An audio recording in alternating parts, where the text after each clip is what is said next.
लालची लोमड़ी की कहानी। लालची लोमड़ी की कहानी में यह है कि एक बार की बात है, एक जंगल में एक चालाक लोमड़ी रहा करती थी। गर्मियों के दिन थे और वह भूख से परेशान होकर जंगल में भटक रही थी। बहुत देर जंगल में भटकने के बाद लोमड़ी को एक खरगोश मिला, लेकिन खरगोश मिलने के बाद लोमड़ी ने खरगोश को खाने की बजाय उसे छोड़ दिया, क्योंकि वह इतना छोटा था कि उसे खाने से लोमड़ी का पेट कहाँ भरने वाला था। इसके बाद लोमड़ी आगे बढ़ी, फिर से जंगल में भटकने लगी। कुछ देर जंगल में भटकने के बाद भूखी लोमड़ी को एक हिरन दिखा।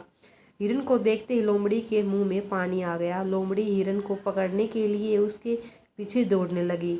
लोमड़ी ने अपनी पूरी ताकत से हिरन का पीछा किया, पर हिरन लोमड़ी की पकड़ में नहीं आया। अब लोमड़ी खाने की तलाश में बहुत ही थक चुकी थी।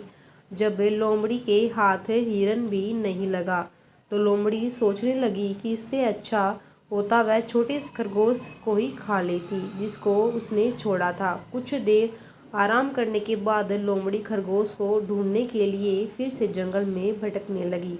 जंगल में खरगोश को ढूंढते हुए लोमड़ी वहां पहुंची जहां उसने खरगोश को देखा था, लेकिन लोमड़ी को वहां खरगोश नहीं दिखा। थक हार कर लोमड़ी को अपनी गुफा में लौटना पड़ा, जिसके बाद कई दिनों तक भूखी लोमड़ी अपनी गुफा में भूखा रहना पड़ा। और बहुत दिन बीत जाने के बाद लोमड़ी को खाना मिला। इस कहानी से हमें यह सीख मिलती है कि हमें लालच नहीं करना चाहिए। यदि लालच के बिना संतोषी जीवन जीते हैं तो आप सुखी रहते हैं। हिंदी में लालच के प्रसिद्ध मुहावरा भी है कि लालच बुरी बला है।